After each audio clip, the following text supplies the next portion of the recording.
kahit ako lang makakaalam. Yan Ako lang mga makakaalam. katikuhan, Ito, mga kalingap. Wala makakaalam. Gusto mong balikan ko yan?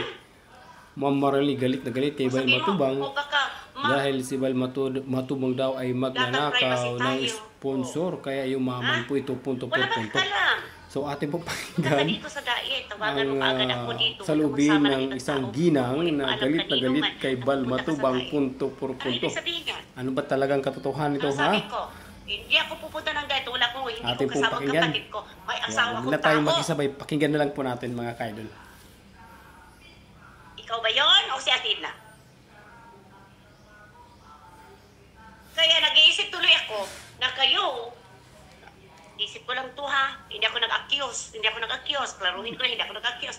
Napag-isip-isip ko tuloy na baka naman ako pinaglaruan lang naman tayo dito ng mag-asawang ito.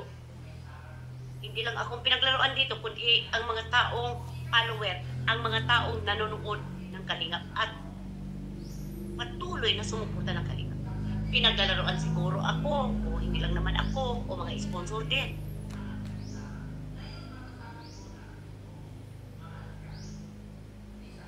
Utang na loob, ha? Wala kang utang na loob, Bal Santos Matubang, ha? Nakipagpatayan pa ako sa'yo.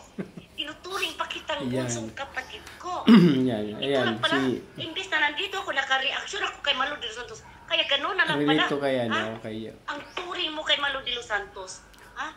Dahil gano'n rin pala, ang turing mo sa amin, parang discarded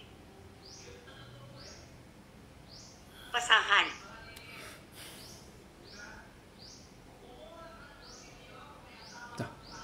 Mamaya mga ka-idol, ating bigyan ng reaction this video, ha. Ating muna pakinggan ng mga mensahe Ito, mga ng isang tao ginang. ito, nagkakampihan kasi parehas lang mga makademonyo, mga hangarin dito sa social media. Ang ganda sana ng ko, panukala ko ngayon Pero itong nalaman ko to, batay kay Maril Lagunes, hindi ko yan alam. Ang sama mo, Bal Santos Matubang, Kuya Bal, ang sama mo. Ang sama-sama mo. Hindi ka dapat pagkatiwalaan. At wala kang magagawa kung reaksyonan kita. Siyempre, video. Ayaw mong ma-reaksyonan kita, lumayas ka sa social media, Kuya Bal Santos Matubang, at itigil mo yung community mong leche. Ha? Na pangluluko lang naman pala, no? Ng mga iba-ibang mga tao dito.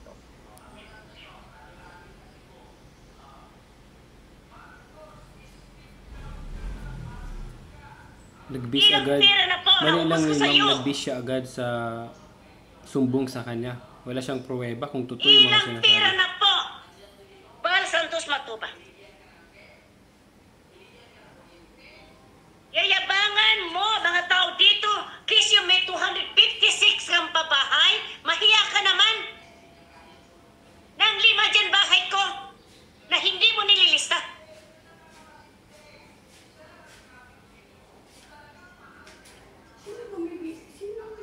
Sabihin mo, 300k, gastos mo rin sa matanda. Bakit? Yung 300k ba sarili mong bahay? Wala ka ng kwarta? Nagpaparinig ka naman? Hindi ba nagbibigay nyo? Nagpapalipad ako kayo kahit kunti. $10. Oh.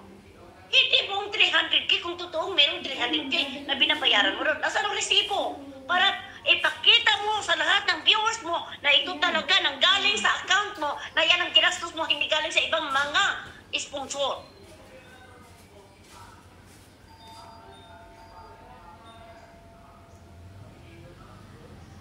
Sabi ni Malo de los Santos, tama po sinasabi mo, Maricoy. O di ba? Hindi ako magsisinungaling, guys. Kasalanan po sa Diyos ang magsinungaling. Binibigyan ako ng bibig para magsalita. I fear no one. Wala ko kinatatakutan dito, maliban sa Diyos. Kung totoo mga sinasabi ko, who can be against me? Ano? Babantahan nyo kami?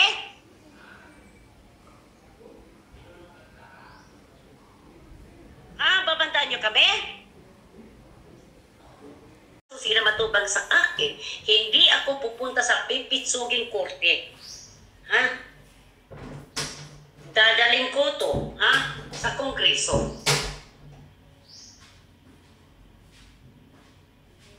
Dahil hawak ko ang hatang ebidensya laban sa inyo. At madadawit ang buong Kalingap at hanggang humantong kayo sa NBI investigation. Yan ang sinasabi ko sa iyo. Sabi mo wala, gagatangin ko yan. Tapos sabi mo, wala na, umalis na yung pulis. Anong ibig mo sabihin? Tanong ko sa iyo.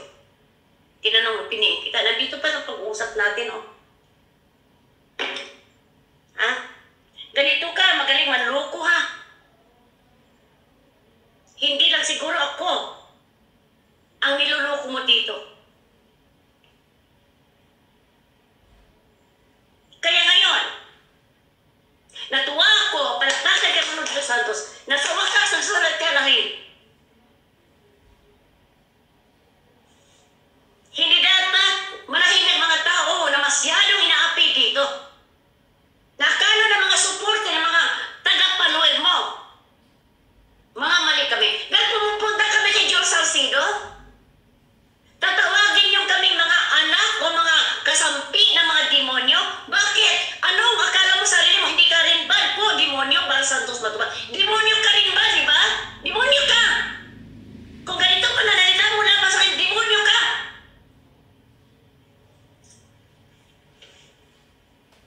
It takes one to know one.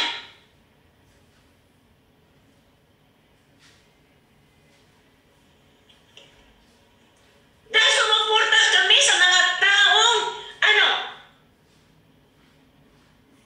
nag-reaksyon sa inyo sa mga maling ginagawa ninyo. Na yun din ay experience namin. Na magkapareho po kaming lahat na naranasan dito. Anong ginagawa mo kay Kanuli? Pinagtatanggol mo ba si Kanuli dito pagdating? Ha? Na binabanatan ito? Wala ka isang salita. Pira-pira lang. Kasi sa tingin nyo, darating pa rin ang mga magiging tanga, magpakatanga para sa inyo. Hindi na po. Sinayang ninyo ang pagtitiwala naming lahat. Binapastos ninyo ang pagkatao namin. Kumakampi kayo sa mga mali.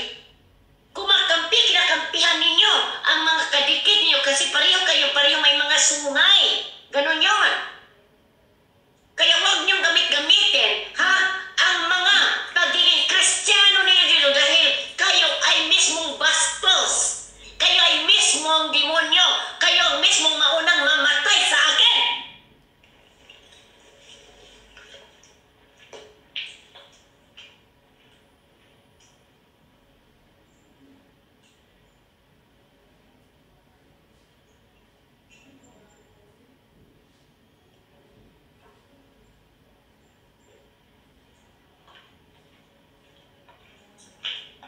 Siraulo ka pala.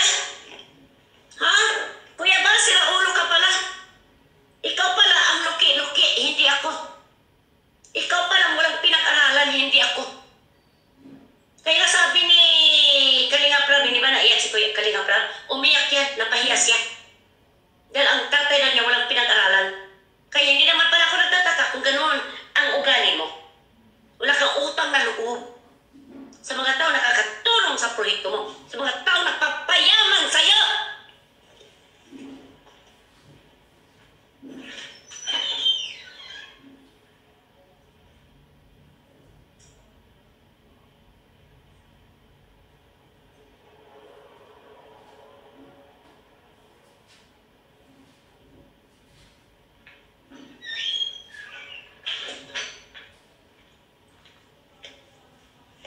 Okay lang sa'yo, manawan ng ganon?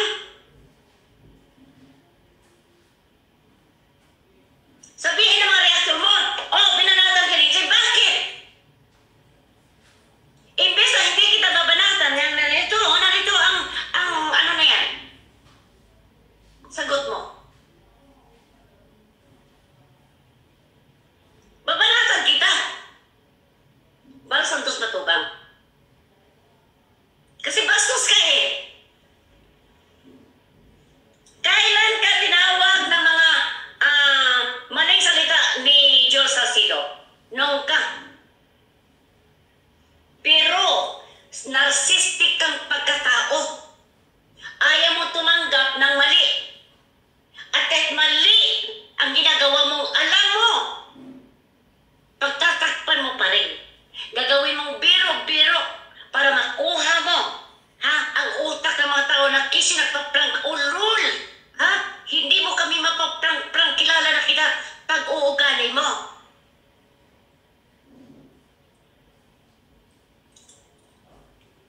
May kawabi di maayos na pananalita yan bilang isang champion. Totoo! Founder ka? Na tinitingala ng maraming tao? Sabihin mo, magpaawa IT ka, hindi ako sasagot, magpapa-strike lang ako sa IT ko, ulol! Kasi ikaw na uulol dito, hindi ako! Basta dos matubang. Hindi na maayos pananalita mo. Dati maganda pa. Yun pala, ito pala ang punto mo. Gusto mo palang gawin na ang ganito. Umpisa pa lang, maganda kuno, maayos pa. Tapos, lumalala ng lumalala. Nakikita ang totoong ugali mo dito. Nakikita ang galawan mo. Kahit anong sabihin mo dito pagkukunwari, Kuya Pan. Marami kami na mga sponsor na nakaranas ng parihas.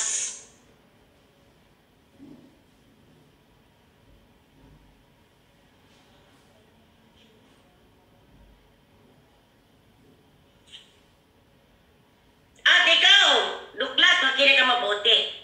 Malaki ang butas mo laban kay Malo de los Santos. Hindi ka mananalo dito. I guarantee that. I-garantiya ko yan, hindi ka mananalo.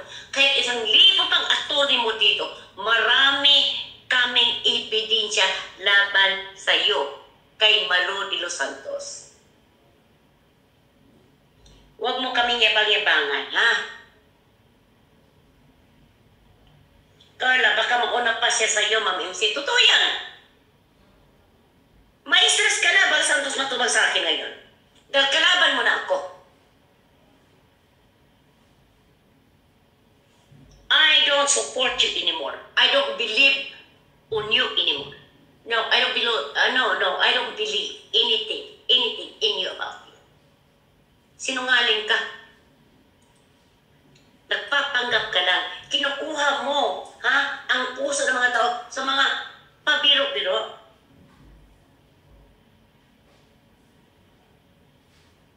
Hindi ba Bal Santos matubang? Saan ka nang galing? Tricycle driver? Saan mo kinuha mga, yaman mo? Hindi ba sa mga suporta ng mga taong pinaglalaroan mo? Question mark yun, Tanong yan, Imposible naman.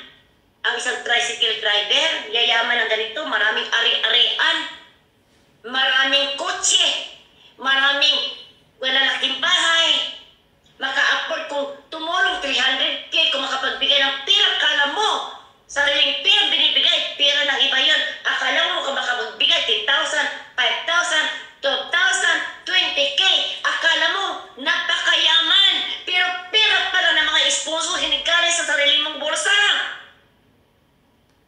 Kalaban kita ngayon. Dahil inubos mo ang tiwala ko sa iyo. Anong sinasabi ko kay July Paunil? Hindi kita babalatan. Pero ngayong nakita ko katotohanan, ganito palang pananalita mo sa akin. Sabihin mo, hayaan mo na yan si MC. Hayaan mo na si MC. Bakit? Anong ginagawa kong sala sa iyo?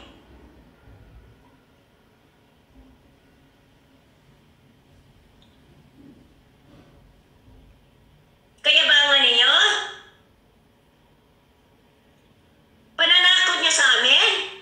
Wala nang epekto yan. Lalaban kami.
pahayag, ha?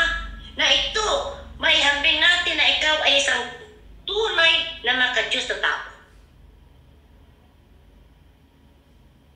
Mga taong mali, pinagtatakpan mo, kakampihan mo. Bakit? Marami pa silang alam sa inyo na ayaw nyo mabulatlat. Alam mo, Kuya Bal, pagtakpan mo man si Dukla, bayad bagsik. Pagtakpan mo man ang mga yan, darating, ito sabihin ko lang, Kuya Bal, darating ang panahon, ha? Babaliktad ang mga yan laban sa iyo. Pagdating ng gipitan, when push comes to shove, hindi yan kakampi sa iyo. At dito malalaman ng lahat ng mga tao kung anong klaseng tao ka. Kaya, ang payo ko sa iyo, magpakatotoo ka. At huwag ka maging bastos at malahurang founder ng Kalingap.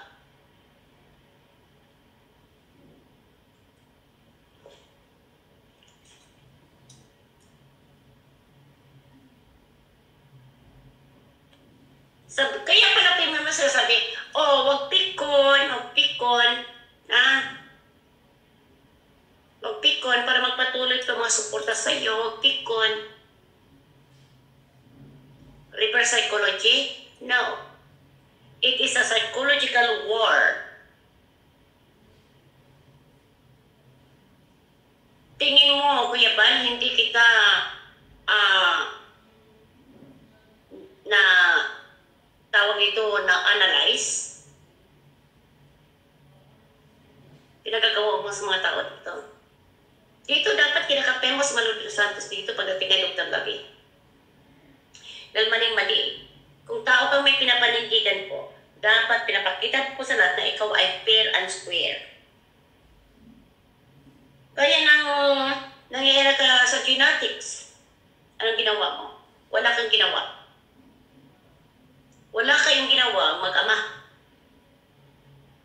Bagkus, sabihin niyo pang kakampihan niyo ang mali. Walang iba, ang kapatid mo, Kuya Brooks, pamangkin ninyo si Kalinga Prab. Dahil pinagkaisahan ninyo pong itago sa mga tao ang mga pangluloko ninyo dito sa mga supporter, sa mga pagpagkukunwari ninyo dito sa mga sponsor para manatili ang suporta at mga palipad. Pera ang hapon nyo, kaya ho nagsisiyamanan dito eh. Tama ba? Hindi naman kayo magsiyamanan dito kung hindi sa paraan ang ginagawa ninyo. Kasi ang alam ko, tricycle driver ka lang at part-time na DJ. Ano lang ba ang kinikita ng isang part-time DJ? Tama o hindi? Kung umalis si Kalinga Prab sa kanyang trabaho sa Manila, magkano kinikita ni Rab doon? Malaki na siguro 75 o 60,000 ang sweldo kada buwan. Pero pagbalik sa diet, wala pang isang taon, may bago ng malaking palasyo sa daig. Saan galing ang pera na yan? Tanong ko lang. Ngayon, ilang kutsi at mga sasakyan ninyo ngayon? Hindi ba galing sa mga sponsor, mga followers, mga viewers? Dahil malakas kayong gumawa ng mga pang-uuto. Tanong ulit. Pang-uuto? Kung ako si MC nag-iisa lang, sa loob ng 5 taon, nagpagbibigay ko ng maraming pera hanggang calamity program. Nasaan nga pala, Kuya Bal, ang calamity program? Ngayon, pag-usapan natin yan. Nasaan? Pati si Manuel Santos nag-contribute po yan. Marami pong tao nag-contribute sa calamity program na ginagamit mo. Saan ang pera na yan? Hindi yun sponsor. Hindi yun ambag. Hindi yun donasyon. ngayon, kung sakaling may mangyayari pong kalamidad sa daig, nasaan ang mga pera na yan? Hanggang ngayon, walang balita, hindi po ba?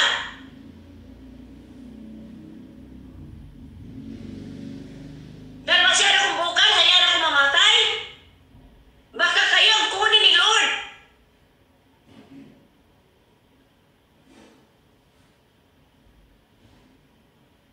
Ha? Baka kayo ang kunin ng Panginoon. Nasaan ang pera mga kalamiti? Magkano na yung ambag ko doon? 13,000 pesos. Na nilaglag mo doon. Tatlong Gcash account. Isa sa'yo, dalawa kay Ida Matubang. Punong-puno na ang Gcash mo. Kaya pinasa mo doon sa Gcash ni Ida Matubang. Pagdating ng panahon, nagkwintahan na po. Nasana, dahil paalis na ako ng Kalinga, di ba? Nagtampo na ako. Oh, anong sabi niyo? Wala kami natatanggap kay Marilyn Chang. Zero. May nagbigay sa akin ng 2,000 pabalik sa akin dahil kinukontent ko ng kinukontent yan. Kaya kayo gagalit na galit dahil ayaw niyo mag-question ang kabalastugang pinaggagawa ninyo. Sino nag-open na magbayad sa akin? Si Malo de los Santos. May utang na loob ka dyan. Malo de los Santos, nakiusap sa akin, bigyan mo ko ng isang buwang bayaran kita. Ha? Sa kulang na nagbigay sa'yo.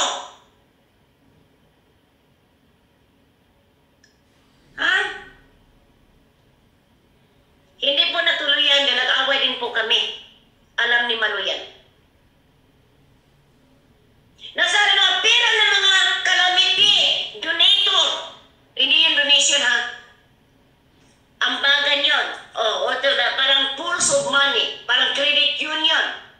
Nasaan ang pera ng calamity program? Kuya Bal. Ida Matubang. Ito, ha? Ito talaga ang hahabulin ko. Ganito pala ugali mo? Napakabastog mo, napakawalang hiya mo.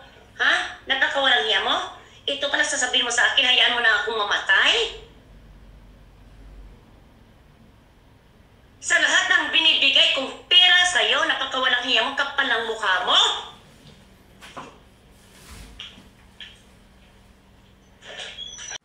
Diretsuhan na po tayo, mga ka-idol, regarding po sa pinalabas ng saloobin ni Marilyn Chang Vloga na pinupukol kay Val Matubang. Ito lang masasabi ko sa iyo, ma'am. Kung wala ka palang tiwala kay Val Matubang noon, bakit ka nagbigay? Yun lang po doon. Kasi ma'am, hindi naman siguro si Val Matubang humingi sa iyo punto por punto about sa kanyang charity.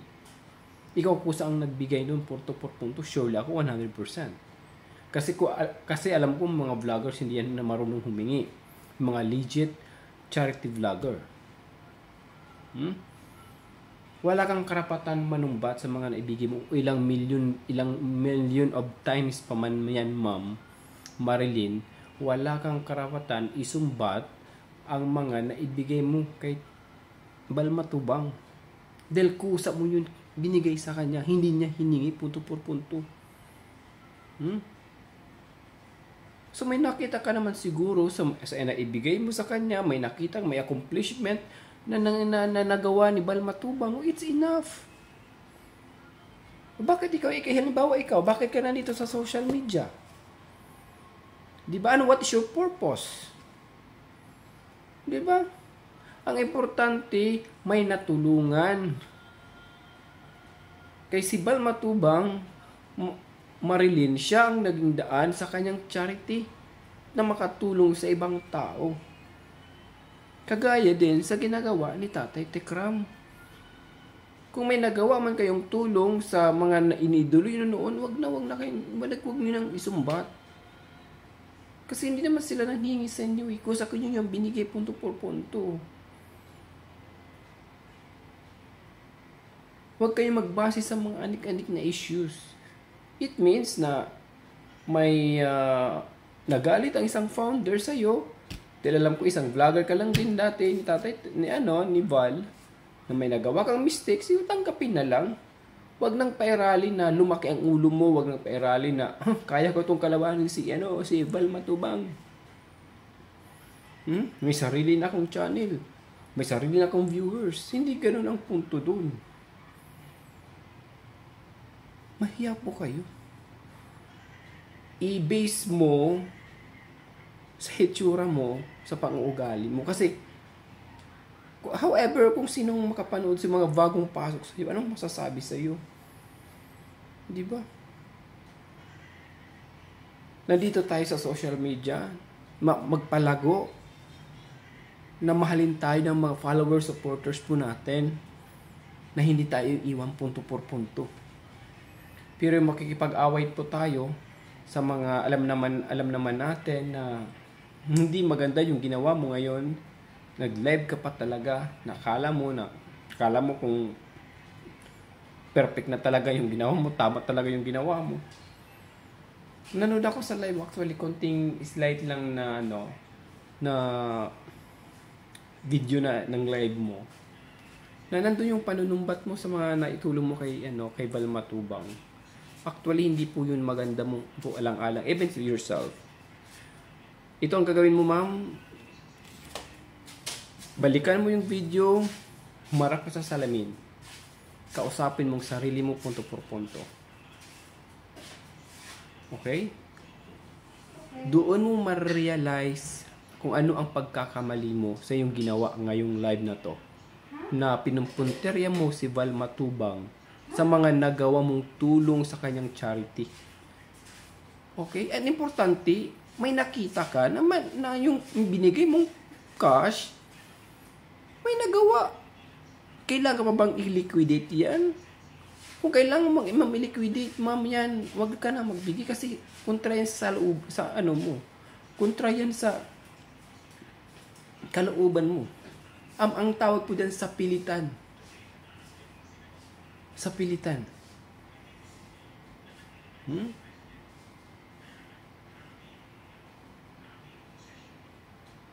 Problema na yun ni Val Matubang kung anong how to manage his charity kasi siya ang humahawak ng he's a founder. Huwag mong pakialaman yung kanyang strategy at strategy. Di kung may naiinggit ka kay Val Matubang, di gayahin mo, yun lang naman dun eh. Hindi yung way na isusumbat mo yung mga naitulong mo kay Val Matubang. Walang utang na loob. Di ba?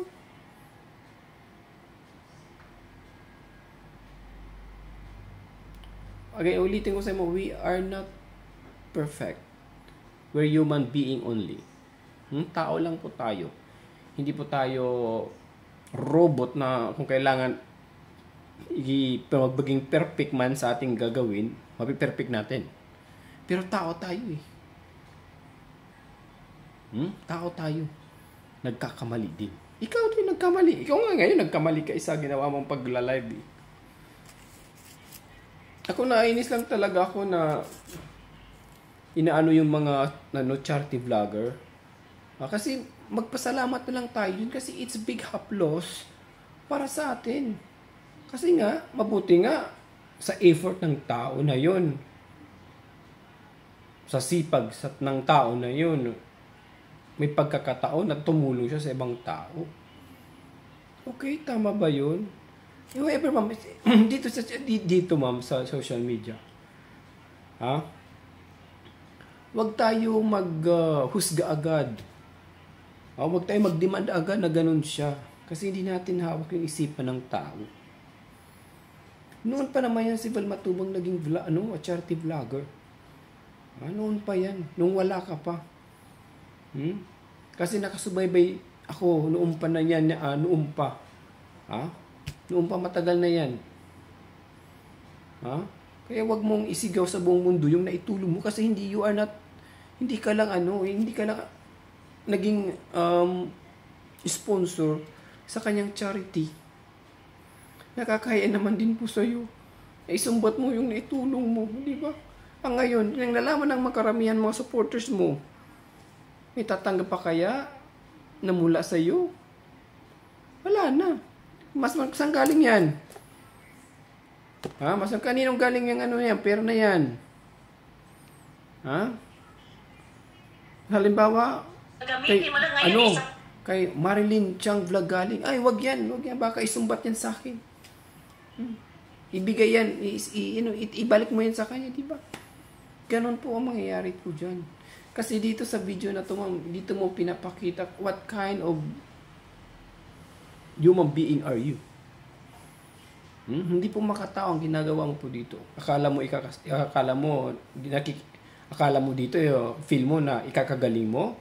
No. Hindi ka dito edukado, tingnan. Mas totoo lang.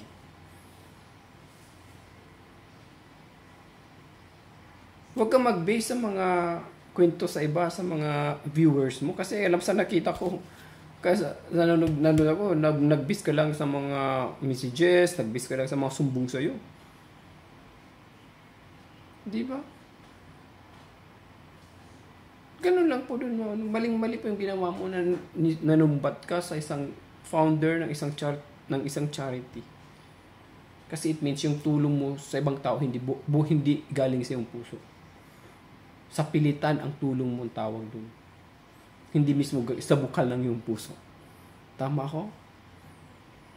Huwag tularan, mga ka-idol. Ha? Si Marilyn Chang Vlog.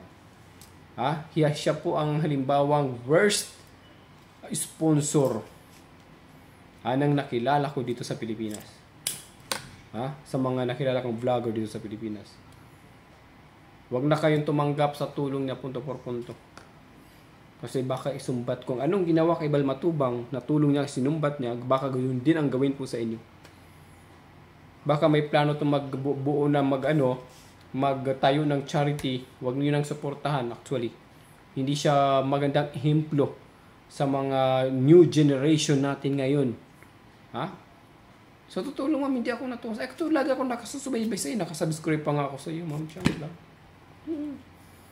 Kasi noon pinapansin, maganda siya how you way to explain, how you way to moderate the words.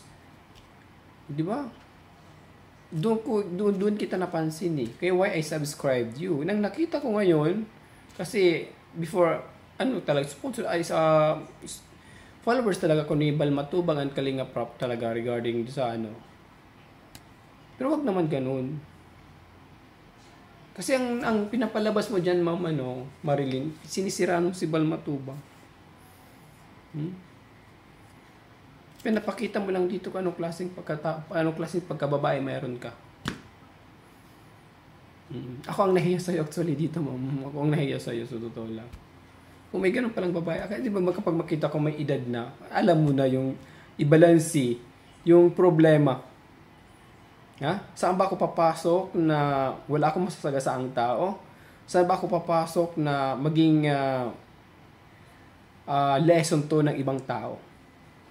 Ha? Actually dito, pwede man nung kausap si Bal Matubang. Murahin mo doon kung gusto mo. Diba? Hindi mo murahin mo dito. Anong masasabi ng mga follower supporters ng Bal Matubang community? Kung kailan kayo tumandag, kailan kayo naggaganyan, diba? Ay nako, anyway mga ka Bal Matubang community, even alam ko Bal Matubang ang katikam are my friends and also my idol, kaya naisingit ko po sa pag-upload mga ka-idol. Excuse me. Kasi nakita ko talaga yung live ni Marilyn. Hindi ko talaga I don't know. Anyway, salamat sa mga nandyan, sa mga dyan, please don't forget to subscribe this YouTube channel Kuya SMB Vlog. Ha? Magtulungan, magkaisa para makamit ang hustisya. Ha? Ikakaayos at ikakatulong, ikakaganda ng ibang tao. Ha? Yung po dun mga kalingap, of course mga katekram. Magtulungan. Ha? Huwag pairalin yung galit. Huwag pairalin yung pride. Di ko naman iniwasan na yung pride. Lahat naman tayo may kanya-kanyang pride. Ha? I-control. Ha? Alang-alang sa kapakanan ng mga viewers natin at sa lipunan. Anyway, again, this is Kuya SMB. Sa mga bagong manonood dyan, please don't forget to subscribe this YouTube channel, Kuya SMB Vlog. Hanggang dito na lang. Sana lesson na rin po to na kung magbigay tayo na hindi naman kinihingi ng isang tao, huwag na nating sumbatan. Alang-alang sa reputasyon ng ating sarili. Para kahit paano, maging ehemplo ka rin sa mga viewers na tularan ka nila. Hindi yung isumbat mo pa ang naitulong mo na ito'y matagal na. Again, this is Kuya SMB. Para sigurado punto por punto, pack na fact and full na full. Have a good day everyone. Ingat ka, bless. Dan, mabuhay po tayong lahat.